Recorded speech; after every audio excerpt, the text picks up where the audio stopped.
Ahora vamos a hablar de la etapa intermedia. Su nombre obedece obviamente a una cuestión muy sencilla. Se encuentra en medio de la etapa de investigación y la etapa de juicio. En el artículo 334 del Código está regulada en adelante esta etapa intermedia. Quiero llamar su atención que también hay una división de la misma, pero ahora no en etapas, sino en fases. La fase escrita y la fase oral. ¿Cuál es la situación que hace diferente a dividir, por ejemplo, a la etapa de investigación en etapa inicial y la investigación complementaria? Y en este caso, dividirla en fase escrita y fase oral. En esta intermedia, todas las actuaciones se llevan a cabo ante la misma autoridad, el mismo juez de control que conoce desde el inicio de la etapa intermedia. Por otra parte, lo único que las diferencia es el formato por medio del cual se van a llevar a cabo las actuaciones. Por eso, y dado que es por escrito, en la primera fase pues se llama la fase intermedia en la fase escrita y en el otro caso la fase oral, porque habrá una audiencia de debate oral en torno de los medios de prueba ofertados en su momento. Podemos señalar como objetivo general de la fase intermedia o de la etapa intermedia el ofrecimiento, la admisión y de los medios de prueba y la depuración de los hechos. Cuando me hablo de depurar los hechos, me refiero a que habrá que precisar de manera muy concreta cuáles serán los hechos que serán materia de juicio y cuál de estos hechos pudiéramos eliminarlos, depurarlos o generar acuerdos en torno de ellos. Recuerde usted que en esta etapa se encuentra la figura de los acuerdos reparatorios. Hechos que al estar probados y al ser admisibles a la lógica jurídica, tanto por la defensa como por la parte acusadora, no es necesario probar en la etapa de juicio, ya que los podemos dar por hechos probados desde esta etapa intermedia. Eliminar todos los medios probatorios que pudieran haber sido obtenidos con violación de derechos fundamentales, a través de una práctica ilegal, de clandestina, no autorizada por la ley, o que alteren o vulneren de alguna forma los derechos fundamentales de las partes, que no hayan sido integrados en su oportunidad y mediante los mecanismos adecuados a la carpeta de investigación, o que no se haya seguido la lealtad a la que está obligada el Ministerio Público. Lealtad de la prueba, licitud de la prueba, oportunidad en el desahogo de la prueba, pertinencia en el desarrollo de la misma. En la fase escrita, iniciaremos comentando que la parte acusadora, y no solo el Ministerio Público, formularán su acusación. Ya no la imputación, sino la acusación. Un documento formal, escrito, que contiene por lo menos 13 elementos distintos. Dentro de este escrito se encuentran formuladas claramente los hechos, los medios probatorios y el ofrecimiento de los mismos de cara a la etapa de juicio. En esta etapa, además, se deja preciso cuáles son estos hechos que se le atribuyen formalmente y por lo tanto acusan al imputado, quien en esta etapa dejará de llamarse imputado para llamarse acusado, precisamente porque se le ha formulado ya formalmente una acusación. Cuando me refiero a estos 13 elementos, me voy a referir al primer paquete de ellos, la individualización del acusado y de su defensor, la individualización de la víctima y su asesor. La idea no solamente es mencionar sus nombres o señalar quiénes son, sino de manera muy concreta hacer que no haya probabilidad de que el imputado sea cualquier otra persona. En el ayer, cuando se formulaba la imputación o se llevaba a cabo la detención, se detenía, por ejemplo, a Joel Ramírez Sánchez, y muchas veces fue presentado ante la sala de audiencia a una persona que lamentablemente y por curiosidad tenía el mismo nombre, sin haber verificado si se trataba de la persona que realmente estaba siendo investigada. Al individualizar significa que, teniendo el nombre, la fecha de nacimiento, el domicilio, el estado civil, el registro federal de contribuyentes, la clave CURP, el nombre de sus padres, su ocupación, etc., no podemos cometer el error de confundir a dos personas solo porque tienen el mismo nombre. Y también, cuando individualizamos al defensor, pues nos aseguramos que el que aparezca como licenciado en Derecho o abogado sea una persona que goza y tiene cédula profesional para el ejercicio de esta profesión debidamente registrada ante la Dirección General de Profesiones y que no es un pasante o es una persona que se encuentra en trámite o que ya casi va a ser abogado. No, si no tiene estos elementos, no puede seguir. El juez de control, sin embargo, todavía garantizará que tenga conocimiento acerca de las técnicas y los conocimientos necesarios para la audiencia oral o para el sistema acusatorio. Por otro lado, la acusación contiene también la individualización en el mismo caso de la víctima, del ofendido o de quien legalmente les representa, así como también del asesor jurídico, que también debe ser un abogado que tenga las mismas obligaciones que mencioné hace un momento. La ley define claramente cuáles son los deberes, las funciones del defensor y del asesor jurídico.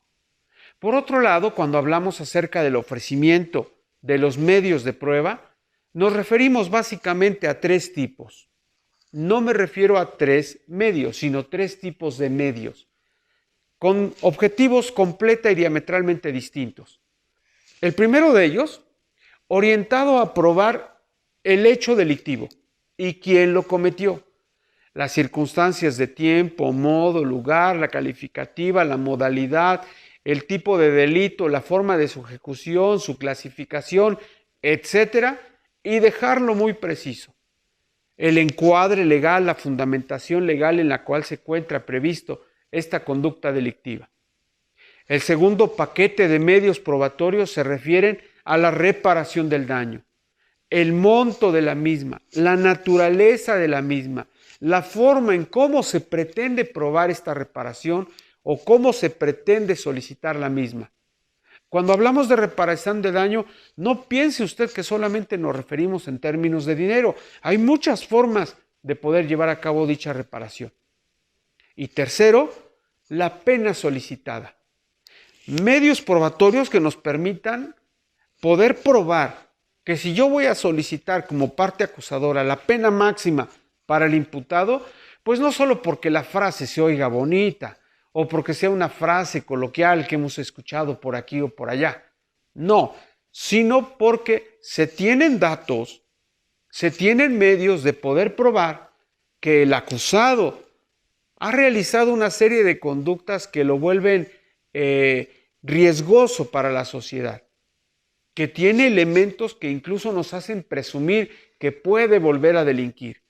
La reincidencia, la habitualidad, la presencia de antecedentes penales, el incumplimiento de medidas cautelares, atentados contra la integridad de la víctima, del proceso, relación con otras causas penales que se encuentran actualmente investigando, solamente por citar algunos.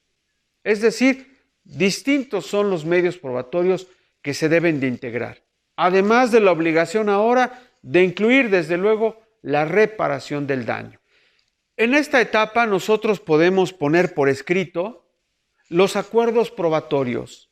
Ambas partes, si consideran que un hecho está probado y no tienen inconveniente en aceptarlo como probado, porque se cuentan con los datos idóneos para tal efecto, en consecuencia no tiene ningún sentido llevar este hecho ante el juez oral, porque las partes pueden establecer sus acuerdos y en caso de celebrarlos, incluirlos, además de poder señalar claramente a qué tipo de hechos controvertidos se refiere.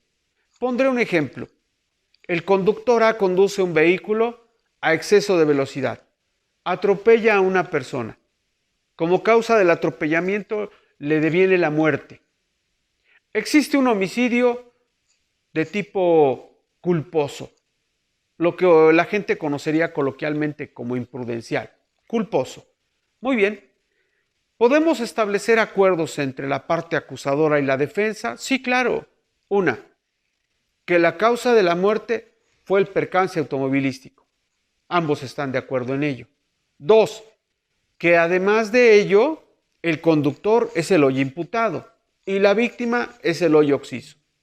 Podemos establecer un acuerdo respecto de ello. Tercero, que la persona se encontraba con vida y ya no lo está como consecuencia de la conducta punible. También estamos de acuerdo. En lo único que no se está de acuerdo es en el exceso de velocidad, en la intencionalidad o no. La parte acusadora sostiene que el imputado lo hizo de forma intencional y la defensa considera que fue imprudente, fue culposo. Bueno, a juicio solamente llevaremos esta circunstancia. Lo demás lo podemos establecer como acuerdos probatorios. ¿Por qué? Porque además permite concentrar, condensar y depurar los hechos que serán materia del juicio oral. Se le concede la oportunidad a la víctima o al ofendido, a través de quien les representa, para poder, si así lo desean, manifestar corrección a vicios formales. Un tecnicismo que se refiere a poder subsanar errores o vicios que se tengan en la integración de la investigación. Un nombre, un dato, un hecho, un medio de prueba que se encuentre erróneo, incorrecto o impreciso.